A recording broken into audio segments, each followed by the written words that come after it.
फिर धीरे धीरे पंखों वाली नागिन काल नागिनी के घर के सामने उतरती है। तब तक बारिश का पानी काल नागिनी के कमर तक पहुंच चुका है और उसके मिट्टी का घर पानी में डूब गया है। आज आसमान फिर से काले बादल से छा गए हैं। लगता है बारिश अभी शुरू होने वाली है और ऐसे में काल नागिनी अपनी मिट्टी के घर के पास खड़ी होकर आसमान की ओर देख के सोचने लगी, आओ बारिश तेजी से, चावल दूंगा गिन गिन के, चावल में लगे कीड़ा, नागिन के सर पर हीरा। इस तूफानी बारिश में काल नागिनी की मिट्टी का घर पूरी तरह से टूटकर पानी में बह जाए। धूर्त काल नागिनी ने अपने छल और जादुई शक्ति से सभी पक्षियों को बहुत नुकसान पहुंचाता है। अब बारिश की बूंदें बरसने लगी। देखते ही देखते मानो बारिश की बूंदें ने तूफान का रूप ले लिया। धीरे धीरे बारिश और तूफान तांडव मचाने लगी। काल नागिनी उत्सुकता से अपने मिट्टी के घर के चारों ओर घूमने लगी। वो सोच नहीं पा रही है कि क्या करना चाहिए। आज मैं पहली बार 4 अंडे दी है। मेरे कितने दिनों की सपना था कि मैं छोटी छोटी नाग नागिनियों की माँ बनूंगी, लेकिन लगता है ये जालिम तूफान मेरी मिट्टी के घर को तोड़कर बहा कर ले जाएंगे। कोई तो उपाय सोचना ही होगा, लेकिन समझ नहीं पा रही हूँ कि मैं क्या करूँ। इधर धीरे धीरे बारिश भी तेज हो रही है। टुन्ना, लगता है नागिनी बहुत तकलीफ में है, इसीलिए इतना चंचल होगा। हम तो पेड़ पर रहते हैं, इस बारिश में हमारे घर का कुछ नहीं होगा, लेकिन नागिनी की घर तो मिट्टी से बनी है, बारिश के पानी से टूट जाएगी। नागिनी के लिए बहुत बुरा लग रहा है, अगर कुछ कर पाते। नागिनी रोते हुए अपने मिट्टी के घोंसले के सामने खड़ी हो जाती है और अपने मिट्टी के घोंसले को एक बड़े कचू के पत्ते से ढकने की कोशिश करती है, लेकिन वो तूफानी बारिश उसके हाथों में मौजूद कचू के पत्ते से बहकर मिट्टी के घर पर बरसाने लगी। हे भगवान, हे माँ मनसा, बचाओ, मेरी इस मिट्टी की घोंसले को बचाओ, मेरे नए अंडों की रक्षा करो। मेरे इन अंडों की और मिट्टी के घर की रक्षा करने वाला इधर कोई नहीं है क्या? माँ मनसा, तुम ही मुझे इस तूफान से बचा सकती हो, कृपा करो, मुझे बचाओ माँ, बचाओ। धीरे धीरे बारिश का पानी जमीन पर जमा होने लगे। अगर थोड़ी देर इसी तरह बारिश होती रही तो इस जंगल में बाढ़ आ जाएगी। छोटे छोटे घास के पत्ते डूब जाएंगे और काल नागिनी का मिट्टी का घर भी डूब जाएगा। लेकिन इस तूफानी बारिश में आसमान में तेज बिजली चमकाती है। पूरा जंगल कांप उठता है। जिस दिशा में बिजली चमकी उस दिशा से कुछ उड़कर जंगल की ओर आने लगे। टूनी, जल्दी जल्दी इधर आओ, देखो आसमान की उस तरफ से लगता है हमारे जंगल की तरफ कुछ उड़ के आ रहा है। लगता है उस प्राणी की एक पूंछ भी है। कौन इतने बारिश और तूफान में आसमान में उड़ रहा है? हमारे इस जंगल में आके हमारा कोई नुकसान तो नहीं करेगा? वो प्राणी सब चिड़िया को पकड़ कर खा तो नहीं लेंगे? क्या पता, भगवान जाने हमारे भाग्य में क्या लिखा है। हम तो इस तूफान के हाथ से सुरक्षित है, लेकिन उधर नागिनी तो तड़प रही है। हम इतने छोटे हैं कि नागिनी का कुछ मदद ही नहीं कर पाए। वो सब तो ठीक है, तुम अच्छे से देखो, अब वो चीज और भी नजदीक आ गया है। वो उड़ने वाली जीव असल में एक पंख वाले नागिनी है। अब देखो, हमारे पैर के नीचे में वो पंख वाले नागिन धीरे धीरे उतर रही है।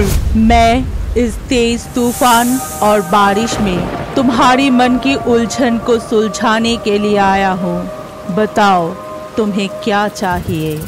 मैं बहुत मेहनत करके इस मिट्टी की घर को बनाकर रह रही थी, लेकिन आज ये प्रकृति बहुत क्रूर हो गई है।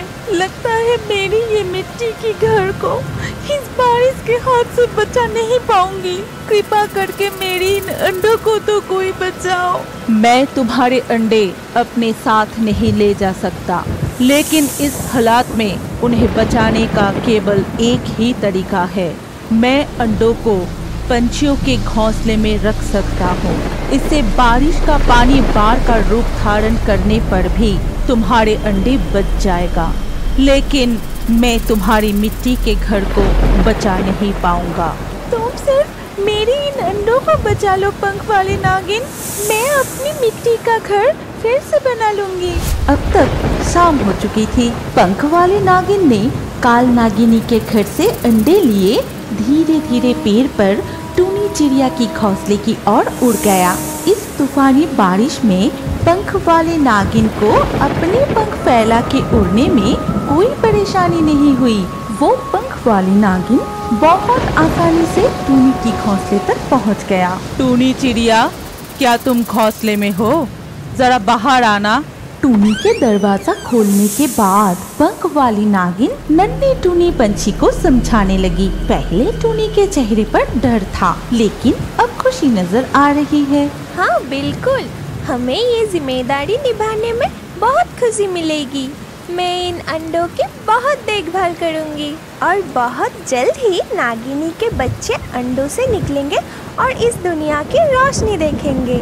फिर धीरे धीरे पंख वाली नागिन काल नागिनी के घर के सामने उतरती है। तब तक बारिश का पानी काल नागिनी के कमर तक पहुंच चुका है और उसके मिट्टी का घर पानी में डूब गया है।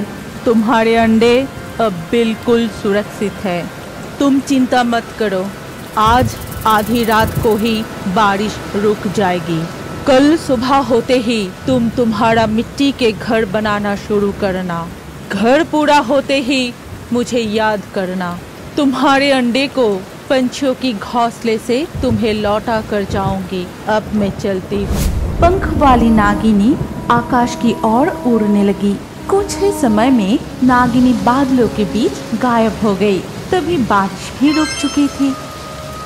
काल नागिनी अपनी मिट्टी के घर के सामने कमर तक पानी में ठहरी रही। रात टल के सुबह हो गई। आसमान में सूरज निकल आई। जंगल की चारों ओर से कोयल की कुक्कू और पंछियों की गाना सुनाई दे रही थी। इस जालिम बारिश के कारण मेरे सपने का परिवार शुरू होने से पहले ही बिखर गया। मेरे अंडे मुझसे अलग हो गए और मुझे यहाँ पानी सूखने का कोई संकेत नहीं दिख रहा है। मैं ये देखने के लिए पास वाले जंगल में जाती हूँ और देखती हूँ कि घोंसला बनाने के लिए ठीक ठाक जगह मिलती है कि नहीं। काल नागिनी अपने घोंसले और अंडे का दुख भूलकर पास के जंगल में चली जाती है। टोनी, तुम प्यार से काल नागिनी की अंडे को संभालो, गलती से भी अंडे टूट न जाए। हमारे तो कोई बच्चे नहीं हुए। काल नागिनी की अंडे को ही तुम प्यार से देखभाल करो।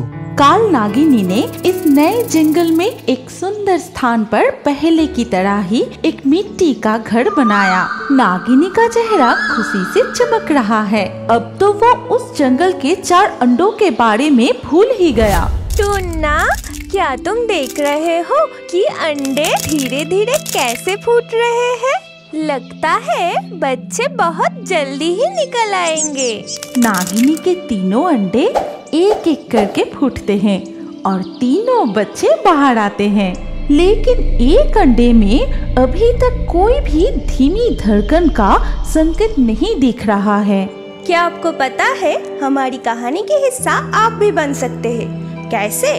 पहले हमारे पिक्सटून चैनल को सब्सक्राइब कीजिए, फिर आपका नाम कमेंट में लिख दीजिए।